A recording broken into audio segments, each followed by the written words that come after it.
Hello everyone. अगर आपने मेरी लास्ट वीडियो देखी होगी तो आपको पता होगा कि लास्ट वीडियो में हमने एचटीएमएल के बारे में पढ़ा था और हमने समझा था कि एचटीएमएल सिर्फ हमारी वेबसाइट का स्ट्रक्चर बनाती है।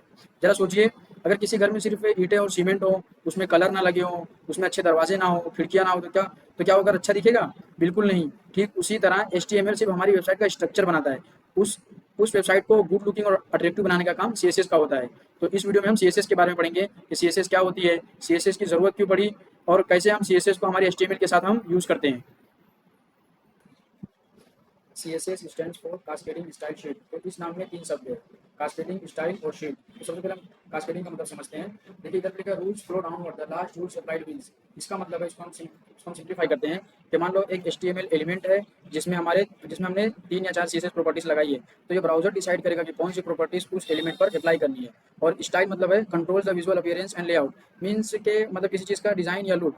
और शीट का मतलब है sheet refers to the document where your design rules are written, मतलब एक ऐसी फाइल जहाँ पे हम हमारी मतलब जो भी डिज़ाइन है उसके रूल्स को लिखेंगे। तो ये इसका सिंपली मीनिंग हो गया। अब बात करते हैं कि CSS को हम हमारी HTML फाइल पर किस तरीके से अप्लाई करेंगे।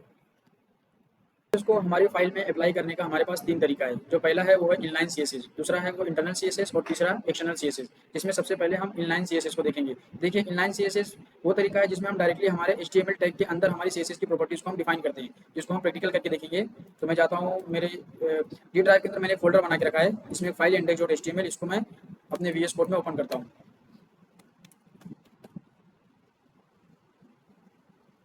देखिए ये एक फाइल है, इसमें सिंपली एक डिज़ाइन बना हुआ है जो कि सिर्फ HTML का है, इसमें CSS ऐड नहीं है।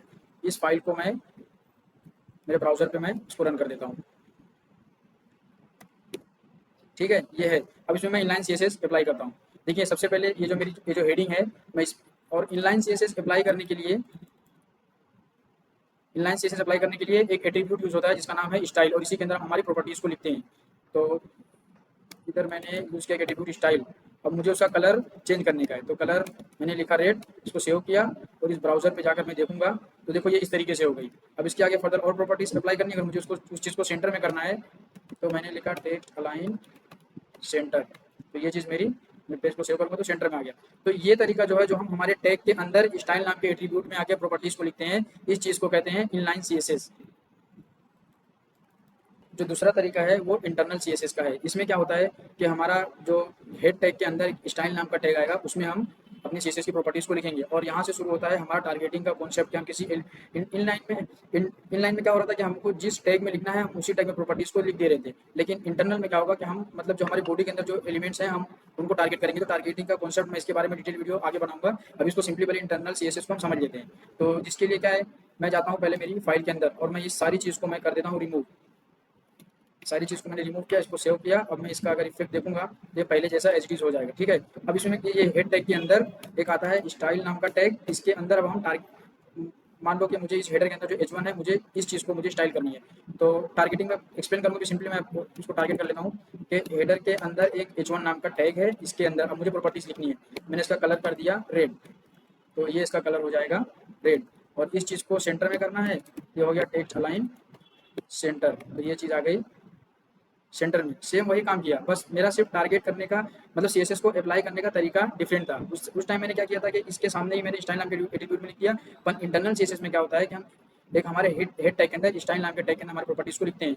और इसमें क्या होता है, efficient for single pages but traps styles in one file, कि मतलब अगर किसी सिंगल पेज में डिजाइन करनी है तो उसके लिए ये ठीक है, लेकिन सारी चीज़ें एक ही फाइल में हमारी आ जाती है।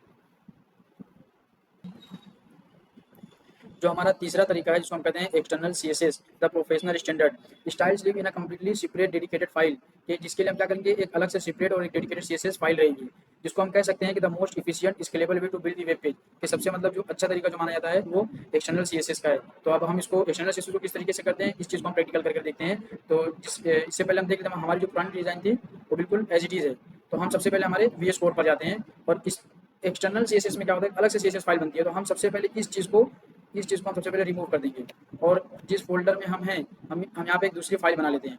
और इस फाइल का नाम हम कुछ भी रख सकते हैं, लेकिन इसका जो एक्सटेंशन है मैंने पहले ही समझाया था, एक्सटेंशन जो भी रहता है वो बताता है किसी फाइल के बारे में कि वो किस टाइप की फाइल है, कि वो ऑडियो फाइल है, वीडियो फाइल है या कोई इमेज है, तो इसका extension dot C S S है, मतलब क्या है, एक कास्केडिंग स्टाइल शीट की फाइल है। तो हमने इस चीज़ को बनाया, और एक जो ये जो फाइल है इसको हम हमारे इस टाइटल के नीचे एक आता है लिंक नाम का एट्रीब्यूट, जिसमें एक लिंक नाम का टैग आता है, सॉरी एक लिंक नाम का टैग आता है जिसमें दो एट्रीब्यूट रहते हैं। एक रहता है ये आर ई एल जो लिखा है, इसका मतलब है रिलेशन, है मतलब क्या है, एक स्टाइल शीट है, और इसका हाइपर रेफरेंस बोल रहा है कि मतलब कहाँ वो फाइल एग्जिस्ट करती है, तो हम इधर उसका एड्रेस देंगे। तो ये style dot C S S, अभी क्या है, ये हमारे एज इट इज़ हमारे जिस फाइल में हम काम कर रहे हैं उसके बाजू में ही हमारी सी एस एस फाइल बनी है। तो जब हमारे जिस फाइल में हम काम कर रहे हैं उसके बाजू में अगर हमारी सी एस एस फाइल रहेगी तो हम हाइपर रेफरेंस में डायरेक्ट उसका नाम दे देंगे। अब देखिए, अब मैंने सारी अपने डिज़ाइन को रिमूव कर दिया है, तो ये एज इट इज़ हो गया। अब जैसा पहले था वैसा सेम करने के लिए मैं क्या करूँगा, इस सी एस एस फाइल में मैं अगेन, अब देखो टारगेटिंग का कॉन्सेप्ट मैं बताऊंगा। अभी मान लो हम क्या कर रहे हैं, इस वी एस कोड में ये जो हमारे हेडर के अंदर जो एच वन टैग है, हम इसी को सबसे पहले डिज़ाइन करते हैं। तो इसमें क्या होगा, हम सी एस एस में आए और हेडर टैग के अंदर जो हमारा एच वन है इसको हम क्या कर दें, कलर रेड। तो अब हम देखेंगे कि इसका कलर क्या हो गया, रेड हो गया ना। और अब इसमें क्या करेंगे, text align centre, text align centre. और इसमें बहुत सारी प्रॉपर्टीज़ है। मैं अगर इसका साइज़ बढ़ाना चाहूँ तो फ़ॉन्ट साइज़ मैंने क्या दे दिया, 250 पिक्सल। ये देखो किस तरीके से हमारी चीज़ें डिज़ाइन हो रही हैं। तो ये हमारा हो गया सी एस एस को अप्लाई करने का तरीका, जैसे 3 तरीके हमने देखे हैं।